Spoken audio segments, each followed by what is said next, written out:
Good morning, ma'am. Good morning. क्या बात है, अभी बच्चे नहीं आए? I don't know. I've sent a reminder message. Okay.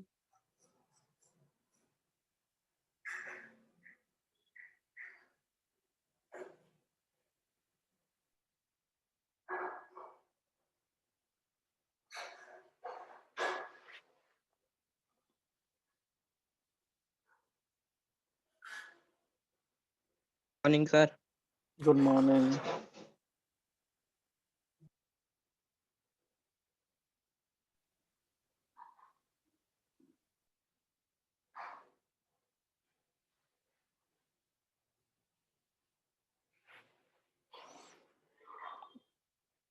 Okay. Kartik and Saurabh अपना वीडियो ऑन कर लीजिए। सौरभ यूट्यूब।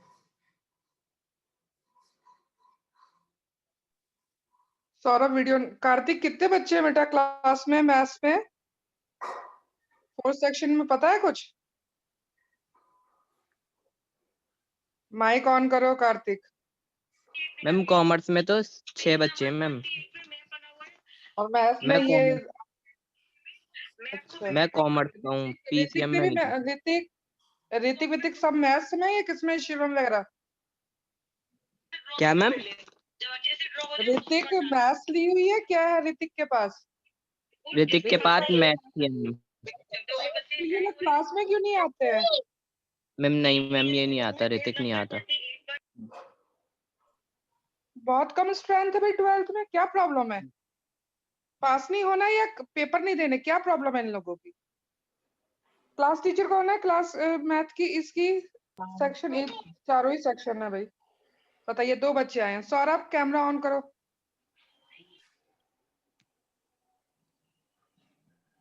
बताइए, ये हाल है। जब ऑफलाइन क्लास होगी तो क्या करेंगे सारे के सारे? स्कूल आएंगे ना? सौरभ कैमरा अभी भी ऑन नहीं है। सौरभ समझ में नहीं आ रहा। एक तो हद है यार।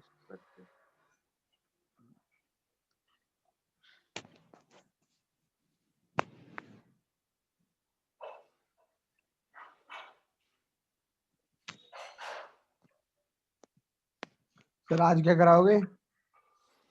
अभी जो है we will continue with the discussion of the questions. Okay, अभी हमारे पास कुछ 20 मोर क्वेश्चंस हैं जो हमें डिस्कस करने हैं आज, और कल की क्लास में वो हो जाएंगे। ठीक है, और उसके बाद we will start from the beginning. We will do chapter wise revision for all the chapters. ठीक है, जिसमें हम थियरी भी कवर करेंगे और we will do some typical questions also. ठीक है, वो बहुत ही इंपॉर्टेंट है वो। ठीक है, और ये क्वेश्चंस तो आपके अभी जो है प्री बोर्ड में आए हैं, और you know the performance wasn't very good. Okay, so let's continue doing these questions. Okay, and tell your classmates also the attendance has been dropping day by day, right? उनको भी बोलो कि वो join करें. Okay, so see, this was a easy question. The minor and the cofactor we had to find, right? So minor cofactor कैसे निकालते हैं? बिल्कुल सिंपल है। एक second,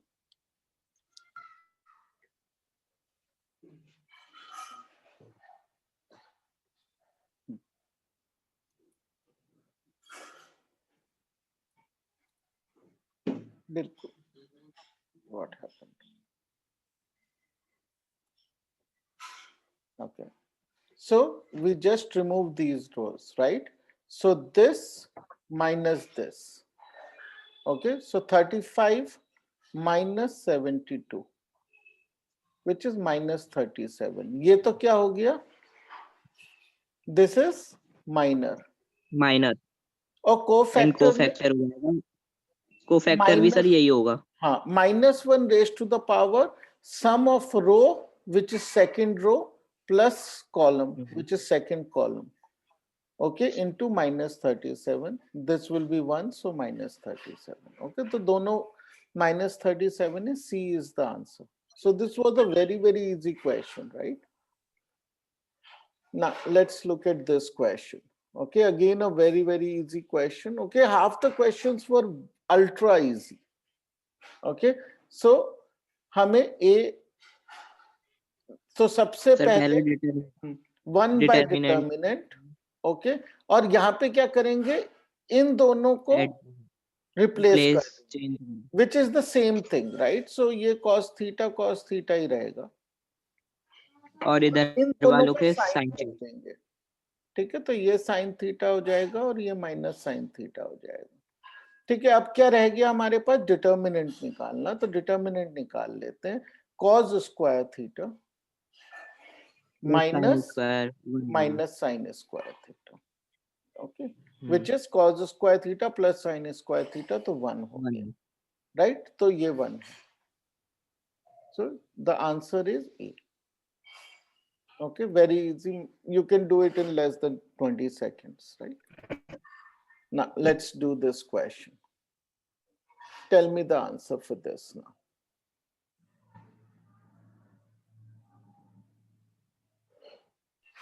sir A equals to B. ठीक है, so this was obviously a very easy question, but the intent was to confuse. Okay, तो ये जो है ये कब होता है इस तरह की चीज, ये साइन में होती है, साइन इनवर्स में नहीं होती है, राइट? ओके, ये क्योंकि ए और बी तो एंगल्स हैं ही नहीं, राइट? तो ये 2 पाई एन कहां से आएगा? ए और बी तो प्योर रेशोज हैं, राइट? और ये जो होता है, we should always remember the curve also, right?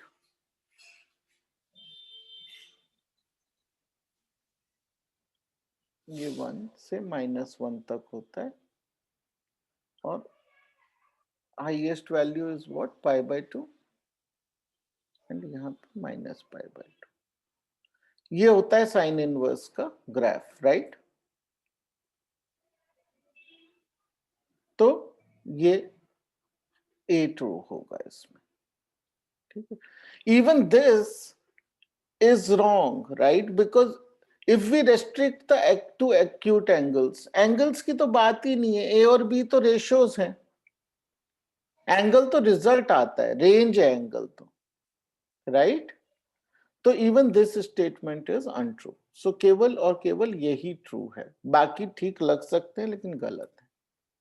In linear programming problem, the objective function is the one that defines the maximum and minimum value that decision variables can take. True or false?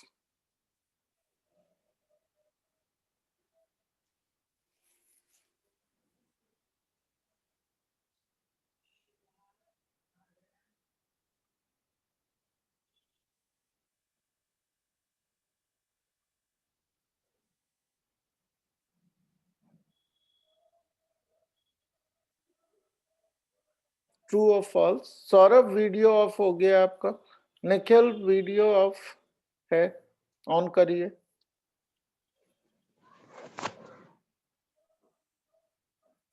Nikhil नागर video on करिए बेटा।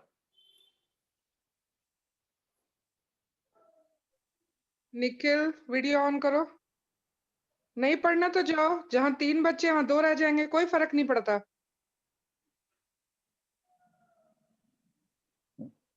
बता, ठीक से बैठिए।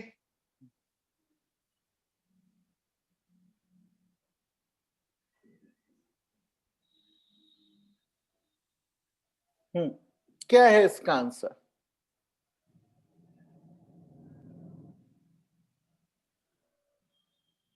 C.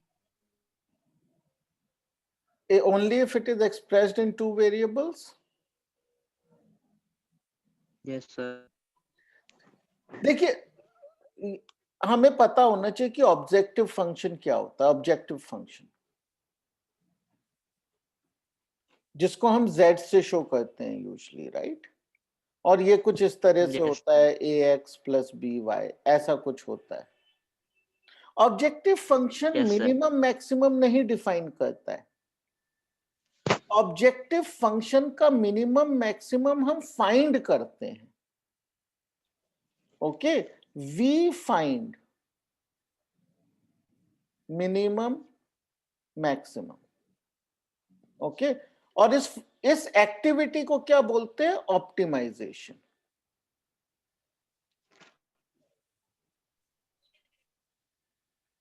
ठीक है, हम ऑप्टिमाइज करते हैं ऑब्जेक्टिव फंक्शन को।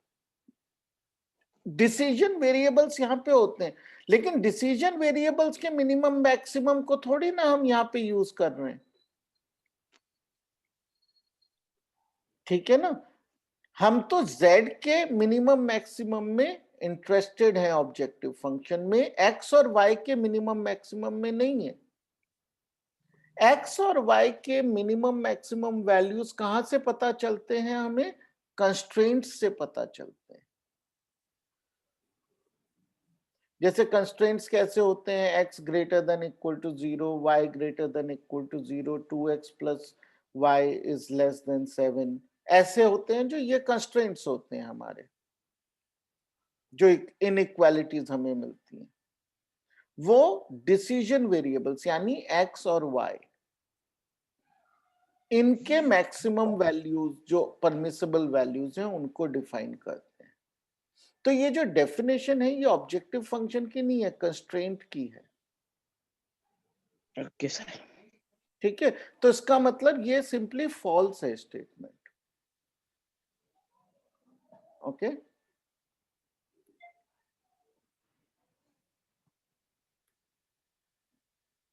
Okay, now look at this question and tell me if it is right or wrong. What is the meaning of this?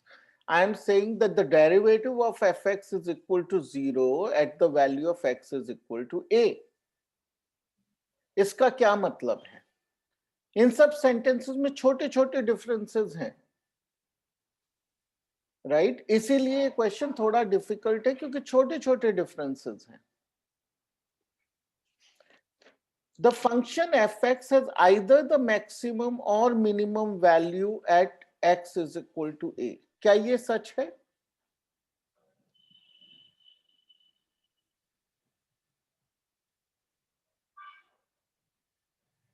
देखिए, a और b में एक ही डिफरेंस है, यहां मैक्सिमम है या लोकल मैक्सिमम है, यहां मिनिमम है, और कोई डिफरेंस नहीं है इन दोनों सेंटेंसेस में।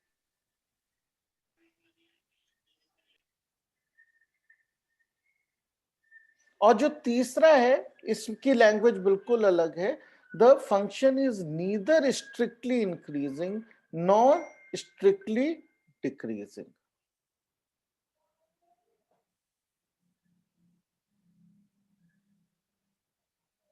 देखिए, ये दोनों ही ठीक लग रहे हैं पहले तो हमें, क्योंकि fx is dfx is 0। But what is the problem? The problem is, अगर f डैश x 0 होता है, तो क्या मिनिमम मैक्सिमा जरूर होता है वहां पे? देखिए, या तो ये हो सकता है यहां पे 0 होता है, इसका मतलब क्या हुआ? Local maxima. या ऐसा हो सकता है जिसका तो लोकल मतलब मिनिमम। Local minimum. लेकिन एक कंडीशन और हो सकती है, जो ये है, और यहाँ पे जो है, ये fx सौरभ माइक ऑफ फिर से करो 0 हो और गया। कैमरा ऑन कीजिए। निखिल और सौरभ कैमरा ऑन कीजिए।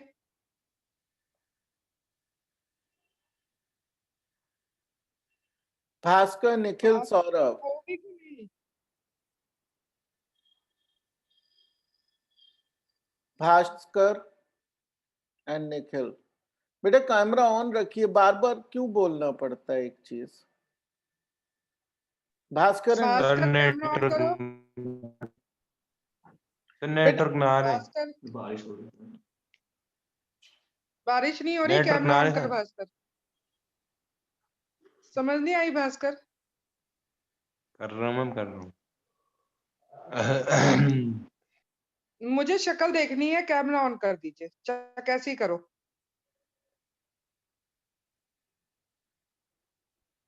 समझ आ गई? एक तो पहले तो मुझे तो ये क्लास ही समझ नहीं आ रही कि 4 बच्चे कैसे पढ़ सकते हैं। 12th में मैं फर्स्ट टाइम क्लास में एंटर कर रही हूँ। ये हाल है 12th क्लास का, पता नहीं। बोर्ड के एग्जाम है आप लोगों के, समझ में आ रहे हैं किसी को? और नाम किसका लिखा हुआ है भास्कर तूने अपने साथ? वो कहाँ पे है? निशांत ले रहे हैं मेरे साथ क्लास। दिखाओ निशांत, निशांत का है, दिखाओ। फेस दिखाएगा निशांत मुझे अपना। क्यों नहीं बैठ रहे साथ दोनों के दोनों? देख ली मैम, हाँ आप देख ली। साथ ही बैठे हुए मैम, स्क्रीन पे नाम दिख रही है नहीं, मैम। किसी दिन स्कूल में इस ऑफलाइन क्लास हो ना, मैं आती हूँ तुम्हें, मैं बताना 12th क्लास को। सबको फोन करो और कहना क्लास अटेंड करेंगे। अगली बार मैं आऊंगी 12th क्लास में, जब मुझे घर फोन करने पड़े तुम लोगों के। चलिए सर कंटिन्यू कीजिए, एक तो मुझे ही बच्चों से वो है।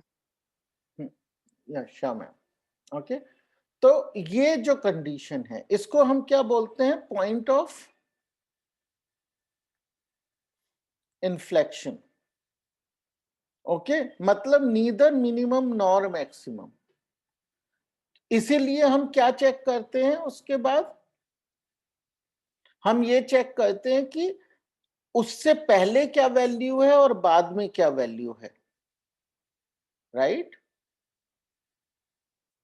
We check the value at a small time delta before this and a small delta after this, तभी हमें पक्का पता चलता है, राइट? तो ये जो है ये पूरी तरह से सही नहीं है क्योंकि ये वाला पार्ट इसने कवर नहीं किया है। सो फाइनली हमारे पास ये दो बचते हैं, लेकिन ये सही है।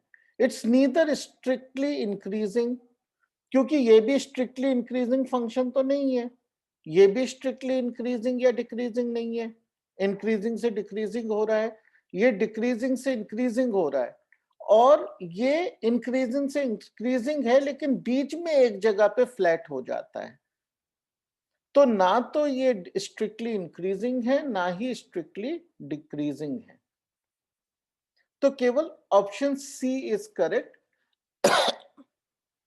ठीक है, तो ये समझ हमें होनी चाहिए। और देखा जाए तो इस चैप्टर में बस इतना ही है समझने को, इसके अलावा पूरा चैप्टर जो है बाकी चैप्टर्स में जो सीखा है उसी को यूज करता है। केवल ये अंडरस्टैंडिंग जो है minimum maximum application of derivative वाला जो चैप्टर है उसमें देखा जाए केवल यही अंडरस्टैंडिंग है जो पूरे चैप्टर में नई है। तो इसको आप अच्छे से समझ लीजिए और याद रहनी चाहिए।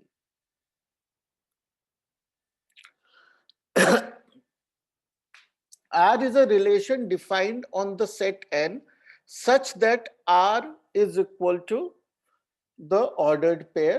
Okay, so R is a relation, okay, ordered pair such that A is less than equal to B square. तो अब ये रिफ्लेक्सिव है, सिमेट्रिक है, ट्रांजिटिव है, या कुछ भी नहीं है?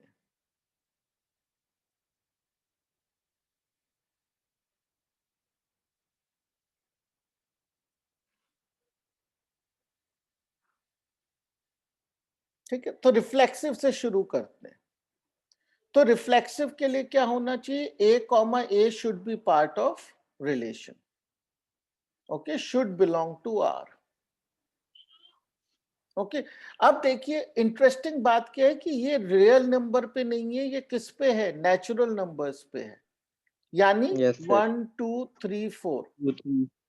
तो इसका मतलब is A less than equal to A square? Natural numbers में तो ये बात सच है, राइट? रियल नंबर्स में सच नहीं होती, right? A need not always be smaller than A square when it is between 0 to 1। उस समय ये बात सच नहीं होती है, लेकिन नेचुरल में ये सच होती है हमेशा। क्योंकि 1 is less than equal to 1, 2 is less than equal to 4, 3 is less than equal to 9 and so on. ये हमेशा ही सच होती है, तो ये रिफ्लेक्सिव है.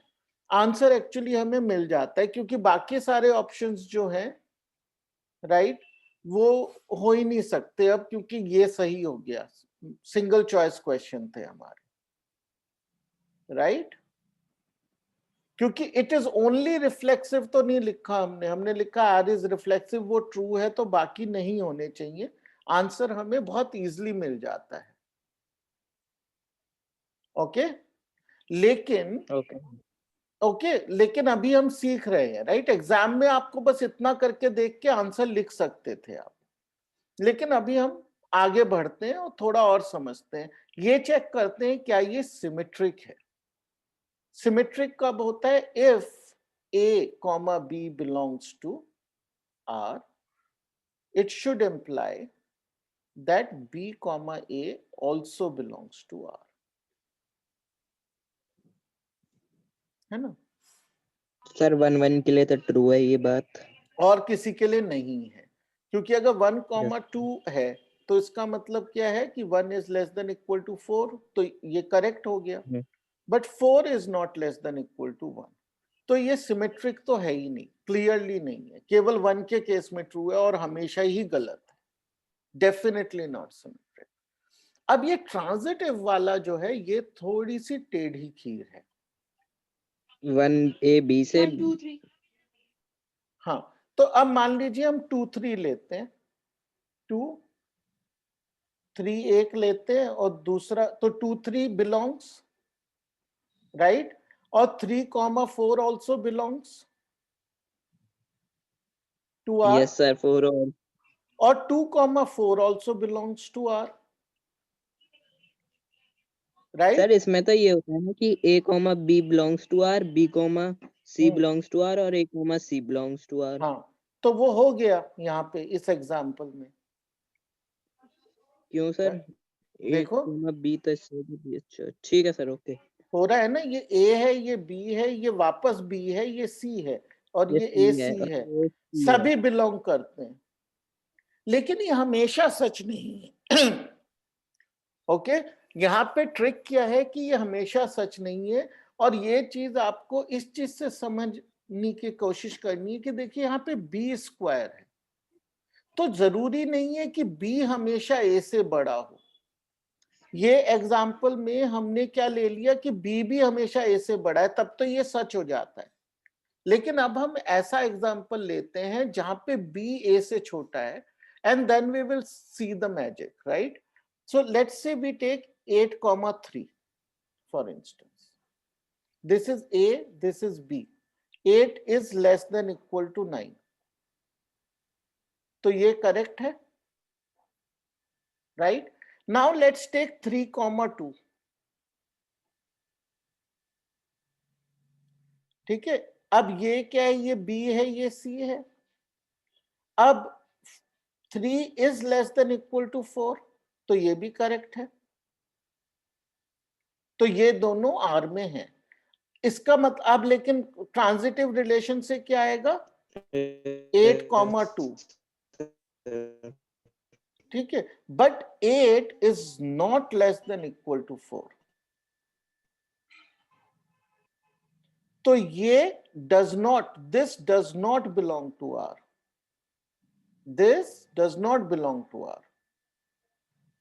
तो ये ट्रांजिटिव भी नहीं है. ठीक है, तो ये एक ट्रिकी क्वेश्चन है कि रिफ्लेक्सिव सिमेट्रिक में इजी है, कोई ट्रिक नहीं है, लेकिन ट्रांजिटिव में ट्रिक है पता करना कि ये ट्रांजिटिव है या नहीं है. ओके, थोड़ा सा डीप थिंकिंग चाहिए इसको सॉल्व करने के लिए. यार तो पढ़ रहा हूँ मैं ये तो मैं क्वेश्चन का एक क्वेश्चन का. Saurav, keep yourself on mute and switch on your video. Ritik, you too. Okay. The equivalence relation R has the following 3 partitions. Okay, तो Yes, आर sir. क्या है इसमें से? Everybody knows what a partition is, right? Equivalence में हम partitions बनाते हैं, everybody remembers that, बिल्कुल फर्स्ट चैप्टर है ये हमारा। ओके, क्या होते हैं partition?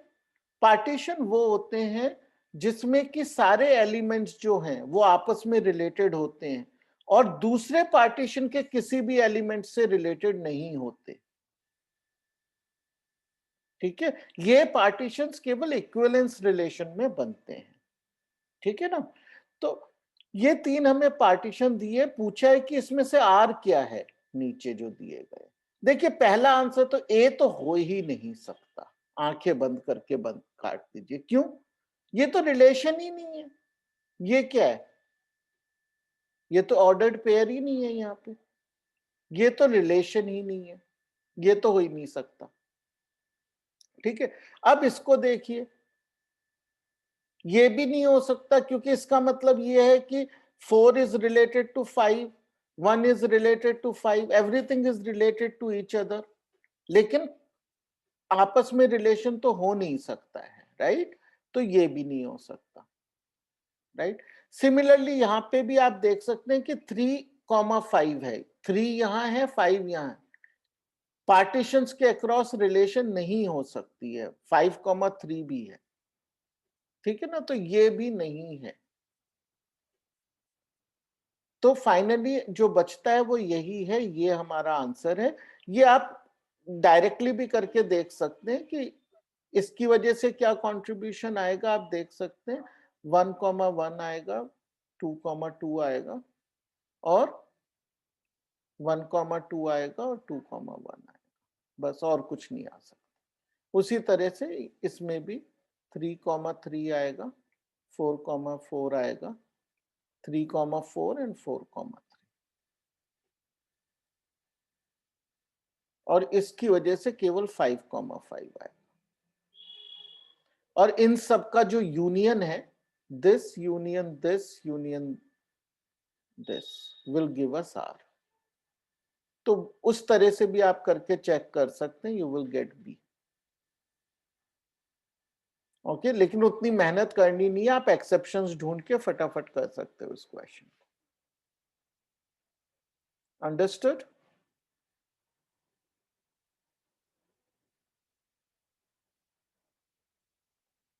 Understood?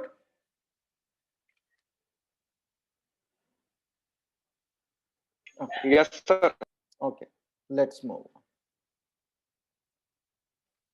The objective function z, 3x minus 2y, is defined with the following constraints. ठीक है, तो 4 हमें constraints दिए हुए हैं।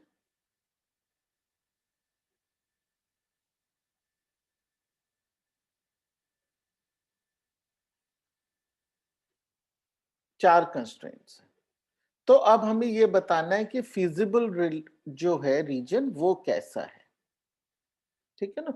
तो ये क्वेश्चन करने के लिए the only way for us to do it is we will have to quickly sketch it. Okay, तो एक तो हमारी लाइन हो गई x greater than equal to 0, यानी कि ये ऊपर का पूरा, सॉरी राइट का पूरा एरिया। दूसरी हो गई y ग्रेटर देन 0, सो केवल फर्स्ट क्वाड्रेंट बचा हमारे पास। ठीक है ना? तो हमने दो यूज कर लिए। अब तीसरे पे आते हैं, 7x plus 3y is less than equal to 63। तो पॉइंट्स निकाल लेते हैं। यहां पे क्या पॉइंट आएगा? x इज इक्वल टू 0 रखकर, x इज इक्वल टू 0 रखा तो y कितना आ गया? 21 आ गया, राइट? और यहां पे निकाल लेते हैं पॉइंट, क्या होगा? y को 0 रख लीजिए, x इज इक्वल टू 9 आ गया, तो 9, so this is one of our lines. अब कंस्ट्रेंट क्या है कि इससे कम है, यानी कि ये वाला एरिया है। Okay, Now let's take the last constraint. 4x minus y is greater than equal to 16. So पहले तो लाइन ड्रॉ करेंगे, तो यहाँ पे पॉइंट ले लेते हैं. कैसे आएगा? x is equal to 0 रखकर, तो y is equal to minus 16. कहीं यहाँ पे कहीं पॉइंट, और फिर यहाँ पे पॉइंट लेंगे x एक्सिस पे, y को 0 रखेंगे, x is equal to 4 आ गया, तो यहाँ कहीं ले लीजिए 4, 0. So this is our line. But constraint क्या है? Greater than. Greater than का मतलब किस साइड पे होगा?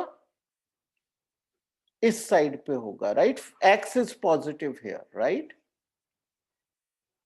X positive है, इसका मतलब right hand side, y negative है मतलब नीचे की साइड, राइट एंड बॉटम, तो ये वाला एरिया हो गया, राइट? देखिए, तो कॉमन एरिया क्या आया ये?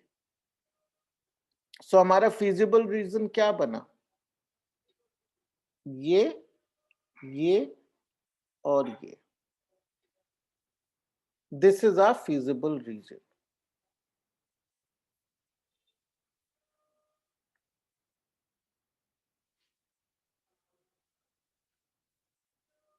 ओके,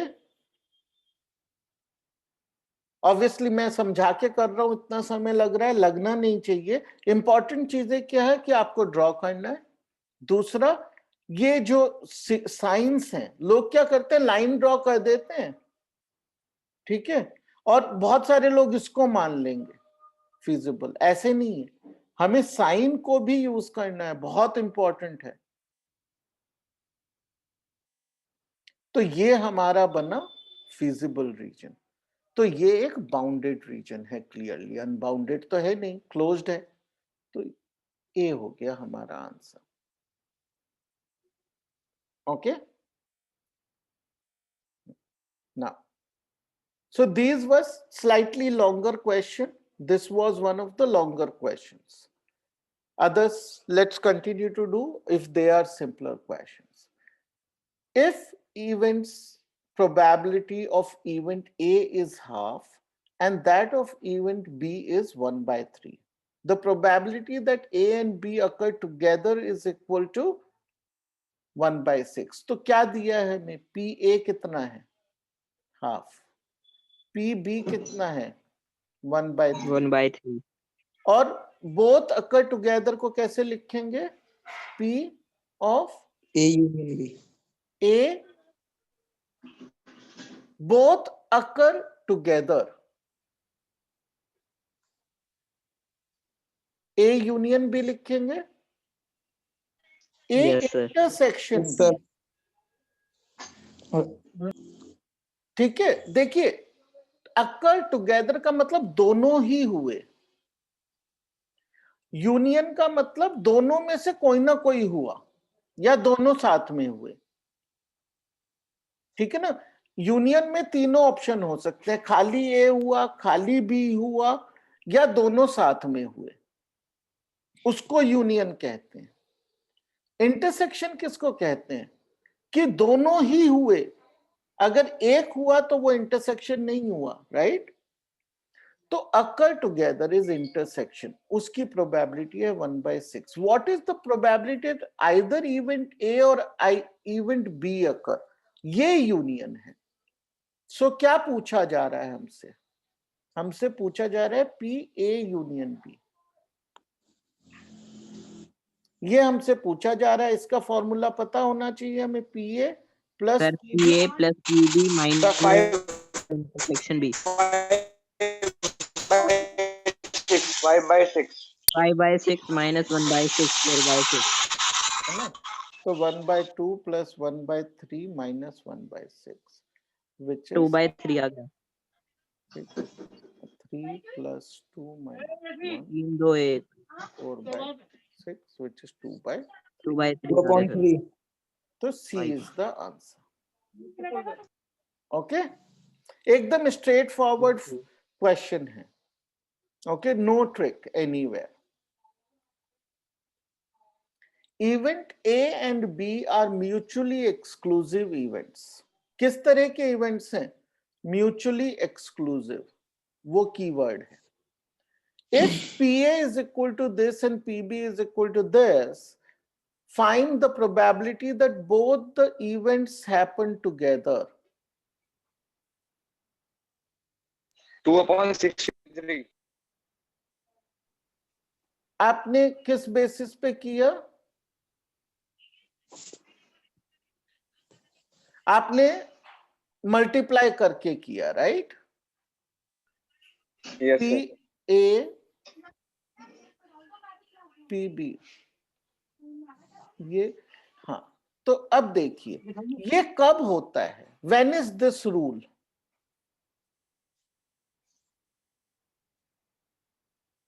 देखिए फॉर्मूला याद होना चाहिए, वेरी गुड, लेकिन फॉर्मूले की कंडीशंस के साथ याद होना चाहिए। कंडीशंस बदलेंगे फॉर्मूला अलग हो जाएगा। Probability is all about that. ये कब ट्रू होता है? जब A and B are independent. Are these events independent? No, they are mutually exclusive. Unmutual. और म्यूचुअली एक्सक्लूसिव Okay, का sir. मतलब क्या होता है? मुझे उसका मतलब बताइए हिंदी या इंग्लिश में कि क्या मतलब होता है। मैथ्स में मत बताइए, हिंदी या इंग्लिश में बताइए कि म्यूचुअली एक्सक्लूसिव का क्या मतलब होता है। ए और बी म्यूचुअली एक्सक्लूसिव है, क्या मतलब है? अरे अलग अलग है बिल्कुल। हाँ अलग है, हाँ अलग तो इंडिपेंडेंट में भी है। कॉमन फैक्टर या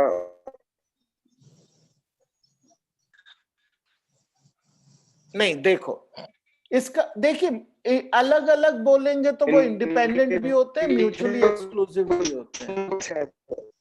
हाँ ऋतिक 1 मिनट म्यूट पे रहिए। सर इनके बीच में कुछ ना कुछ कॉमन। हाँ मैं एक्सप्लेन कर देता हूं, अभी म्यूट पे रहिए, ठीक है? तो अलग अलग बोलोगे ना आप, वो वीक वर्ड है, उसमें वो इंडिपेंडेंट भी अलग अलग होते हैं, म्यूचुअली एक्सक्लूसिव भी, लेकिन फर्क है।